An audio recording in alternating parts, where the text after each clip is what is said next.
My name is Zoe, and welcome to the Diaries, the podcast. I started this podcast because I have muscular dystrophy, and I really wanted to just raise awareness about the condition and navigating life with it. And I've had some really wonderful guests from the community on that talk about their experiences and their journey, and I really wanted to have you on to learn a bit more about your involvement with the Neuromuscular Centre and a bit about you. So if you'd like to introduce yourself. I'm Ben Dale. I'm the head of operations at the Neuromuscular Centre, which is a sort of groundbreaking charity providing a range of services for people with neuromuscular conditions. A lot of them, like physiotherapy, is not generally available on the NHS. So I would like to ask, obviously, what was it about the Neuromuscular Centre that made you want to work there and be a part of it? Well, it was a long time ago, 28 years nearly since I started.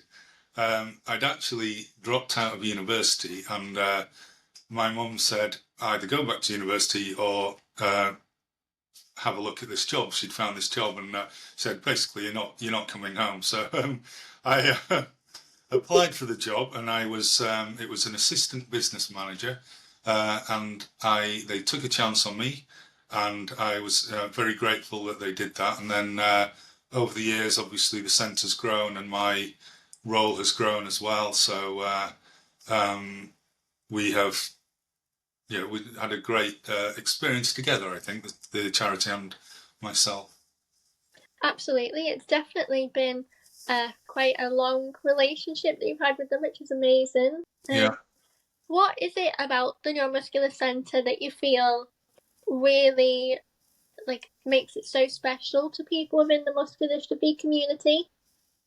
I think what most people experience when they come here for the first time, I think we might come on later to referrals and stuff, but it's a very, very warm place. And maybe, I think not everyone who comes, because of the name of the place, the Neuromuscular Centre, all sounds a bit clinical, and it is the warmth that's quite a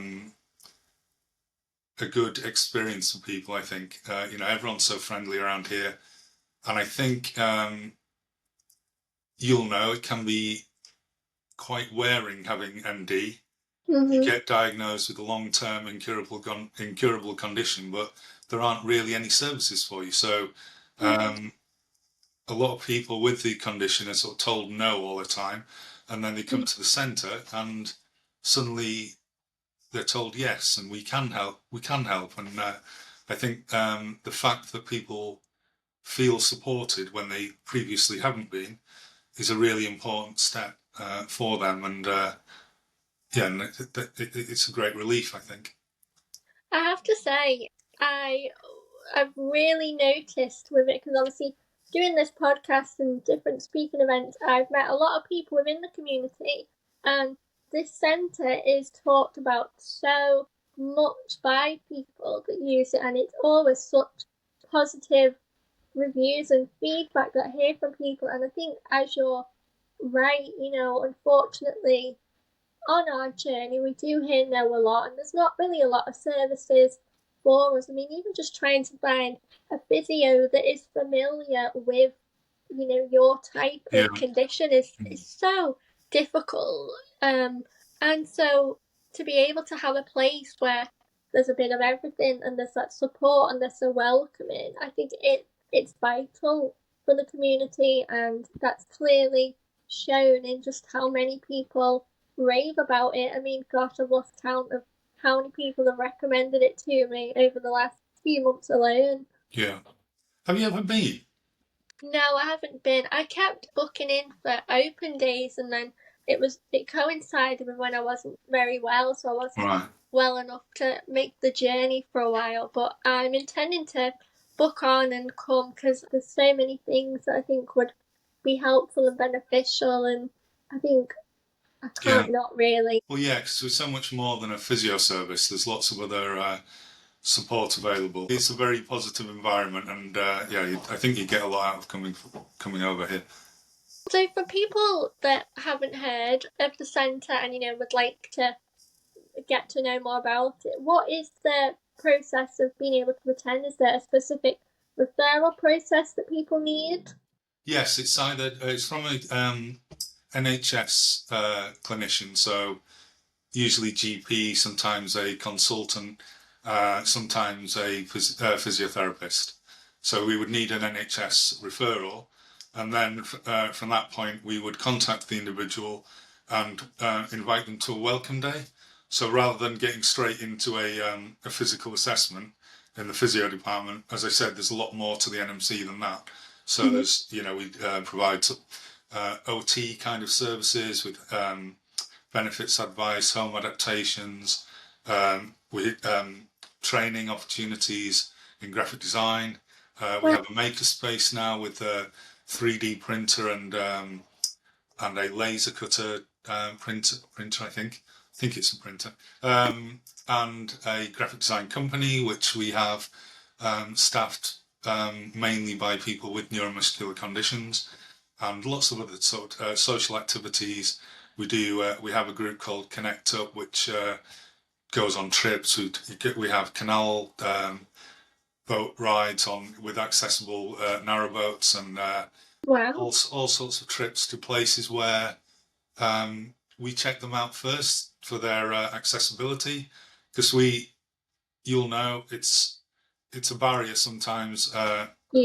Going out, being active, because you're worried about whether your wheelchair can get across the terrain, or there's accessible toilets, or all that kind of thing. So we try and make life as easy as possible for people with that kind of thing. So it's and it's a very isolating condition, or it can be. So it's nice to get those connections, because there's an awful lot of peer support here.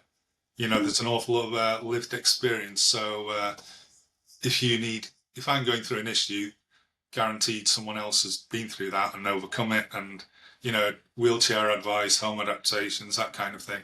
And it's far better to get that advice from lived experience, I think, than some professional who may not necessarily know the condition particularly well, or how it progresses. Because you're continually future proofing, aren't you, with something like this? So yeah. I think that is something that is so important within the support network, is because, as you say, there's an awful lot of medical advice out there when you go, but trying to find that lived experience and what it's like to, I don't know, like relationships and just general life hurdles that get thrown up, navigating them with a neuromuscular condition is very unique. And I think it's nice just to be able to speak to someone who can relate and who you can just gain a bit of advice from or support, or just have someone listen that gets it. Absolutely.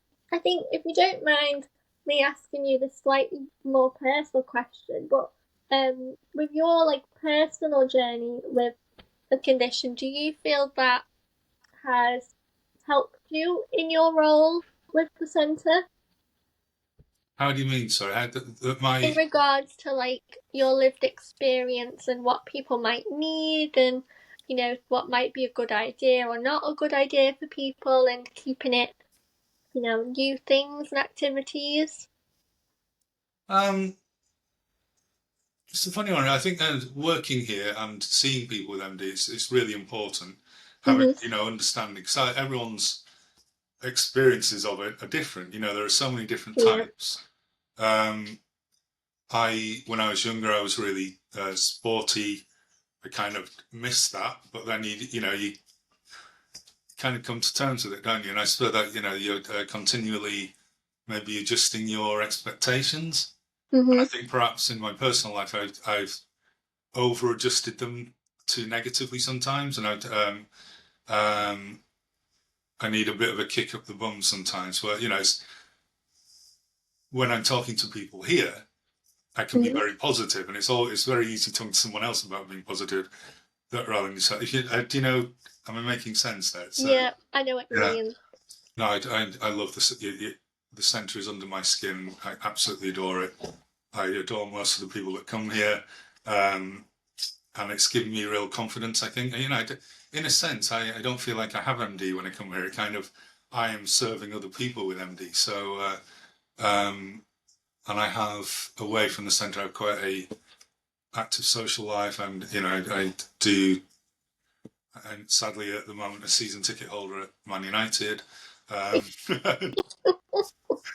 I do plenty of stuff, and I think um, people don't necessarily see me as Ben in a wheelchair or Ben with muscular dystrophy. You know, it's Yeah. so yeah, and I can understand why people do lack confidence, and they are perhaps reluctant to go out and worried about how they look, or you know, or how they walk, especially. And when I'm using a power chair now, and I'm almost much more comfortable in this than I was when I was walking, because I was in pain a lot when I was walking. I was tripping over, and it's, you know, whilst there's obviously uh, negatives about wheelchair use and access, things like that. In a sense, you know, I'm much more comfortable in it in a way. Yeah, I can really understand and relate to that. I mean, I am still mobile, but you know, I've definitely found that things are a lot easier going out when I'm in my chair. Like, you know, Yeah, I'm not in pain, I'm not tripping over. It's a much more enjoyable outing and experience in yeah, my chair. So absolutely. and I know it's a big barrier for people, and it does. It certainly changes the way people look at you. Yeah. But yeah, it's yeah. Well, it's Yeah. how it's up to an individual, but it's I would kind of recommend it in a way. It's never Yeah. something it's not something you aspire to do, but still, No, it makes life easier. it does.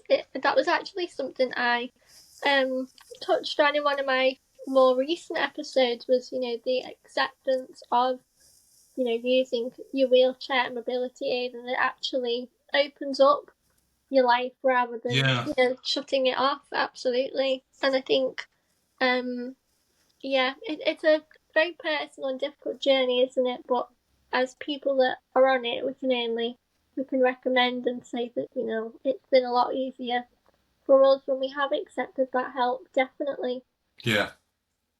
So for I people, oh, go on, you go. so I haven't had a stitch for years, so that's No, neither have I actually. That's a good point. Don't mm, miss them. mm. For people who would maybe like to support, you know, the centre, with, I'm guessing fundraising, and because, you know, with it being, you do Yes. receive. I didn't explain that, Ruth, did I? We're a Yeah, charity. yeah. We've been going 35 years now. Wow. Um, we do get some funding from the NHS, which is great. Broadly speaking, they acknowledge that they can't do what we do, but it has value to them because we keep people out of hospital, or we Yeah, reduce hospitalisation, reduce reliance on painkillers, fewer trips to the GP. So we do, overall, we save the NHS a lot of money.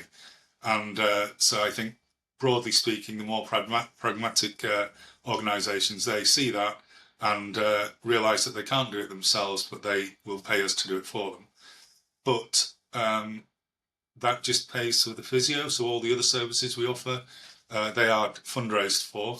So we fundraise through charitable trusts, events, community, like individual giving. We have our own lottery, Rotary clubs, things like that, and people doing skydives for us, or 10Ks wow. or marathons or things like that. But yeah, there's a lot of ways you can help support the centre.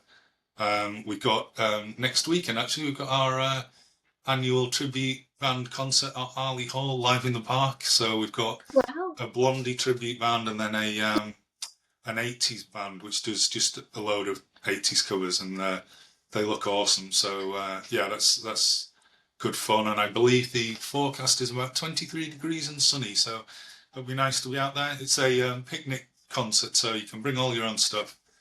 So I know it's That late sounds notice, but lovely. please come along to that. That sounds lovely. Yeah. And ideal weather for a nice Yes. little Yeah. picnic. And we do stuff like quiz nights, and we've got people for the first time in years. We've actually got places in the London Marathon for next year, so that's really positive. We've got 4 runners there. Um, we do like gin tasting evenings, teas and wine nights, that kind of thing. So, and we've got Oktoberfest as well coming up later in the year. Oh, So that yeah, sounds. lots of things going on, and you can do your own thing if you want. Like I said, skydives or runs, but it's all sorts of opportunities to help supporters.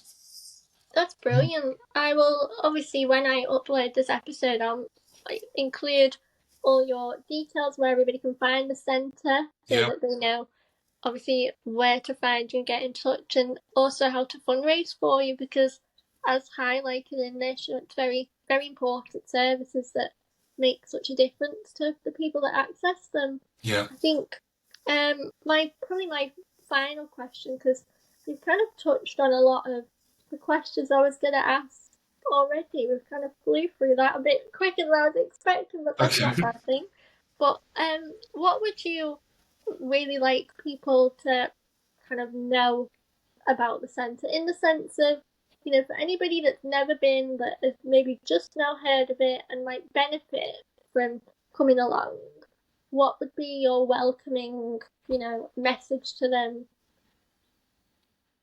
Um, it's the real sense of community here, Mm-hmm. and it's got a very can-do, positive attitude. I think there's a lot of negativity within charities. Um, I even think, bless them, MDUKs or these. I, I don't like the idea of this will sound strange, but fundraising to find cures. Mm-hmm. This kind, and I'll explain it.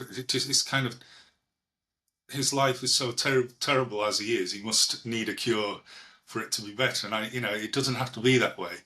You can have a Yeah, very positive experience if with the right support and with the right attitude, I think, and it's easier to have the right attitude with the right support, I think. But that's what the centre's about. It's about encouragement.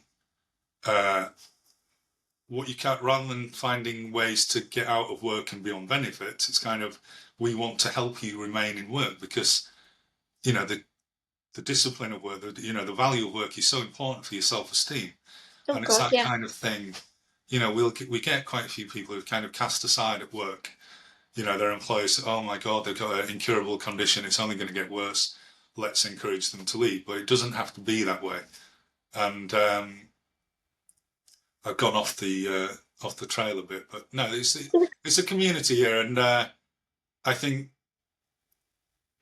as much as you can get supported here, you can also provide the support, Mm-hmm. and I think that's the mutual support here is massively important.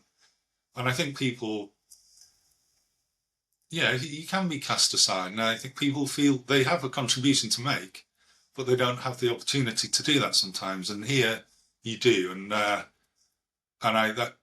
another thing I've not mentioned, but we do Duke of Edinburgh scheme, Wow. which we have the most amazing place we go to in the Lake District, which is accessible. So you can do like rock climbing in a wheelchair, and you Oh go my along the goodness. lakes, and it's normally quite often you get these young lads that kind of um, diagnosed and they're the victim for the rest of their life, and it doesn't have to be that way.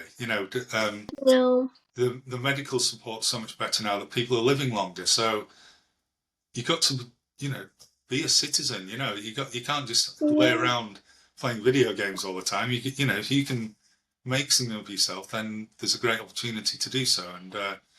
And yet not really in the outside world still, but I think that's where we can help, and we have also more support in helping people into work. So yeah, lots of things here. Absolutely. I'm remembering things that we do that I should have said in the first place, but um, No, honestly, I mean, gosh, that Duke of Edinburgh sounds amazing. I'd wanted to do that when I was younger in high school, but it wasn't I was told it wasn't very accessible where they were going, so I Well, yeah, and couldn't it'd do just it. be a token gesture for you to do it, wouldn't it? You'd kind of Exactly. So think, no, that sounds incredible. I'd love to do rock climbing. Oh my goodness. yeah, I'll have to have a little look at all of this when I yeah. come. That sounds amazing.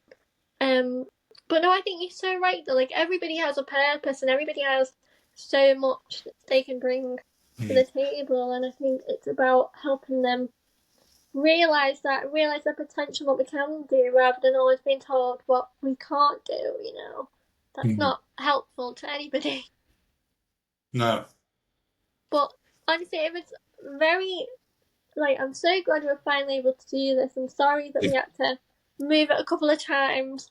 yeah, Honestly, I'm very sorry, but I have had a really great time learning more about the Neuromuscular Centre. And I'm sure people listening to this will really enjoy learning more what it's about. And as I say, I'll make sure I include all about the centre when I upload this, so people know how to find you and also know how to be referred, and hopefully, anybody that listens that doesn't already know about you can learn more and come along. That'd be brilliant.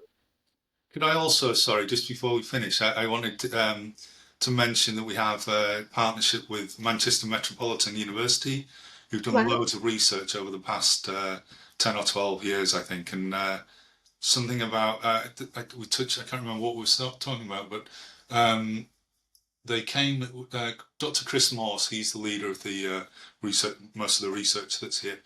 He told me a while ago that he, when they first came to the centre, it was all quite technical. It was about muscle strength and what works and what doesn't. But as they've got to know us and developed their research, it's about, excuse me, the impact that it has on someone's life. So it's very much kind of changed the focus of their research, and they've done. I mean, we have some brilliant PhD and master students here, and they've done all sorts of things. Not just muscle strength, but nutrition, vitamin D, even I think, and all sorts of things. They've done some powerful research, and an interesting statistic out of the research into MD that's not into cures, 80% of it has been done at the Neuromuscular Centre in the world. There's that, Wow. and it's about living with MD, so it's really informative, fabulous stuff. So yes, we currently have Meg and Izzy here, and they're great. But yes, I just wanted to give them a bit of a mention before we go. But No, yeah, absolutely. it's all such. We're really at the cutting edge of the NMC, and yeah, it's a fabulous place. It sounds like it. Yeah. Gosh, that's amazing, that all that research. And all of those factors are so important. As you say, it's not just about muscle strength, nutrition. I mean, that's my biggest issue over muscle strength, it's nutrition.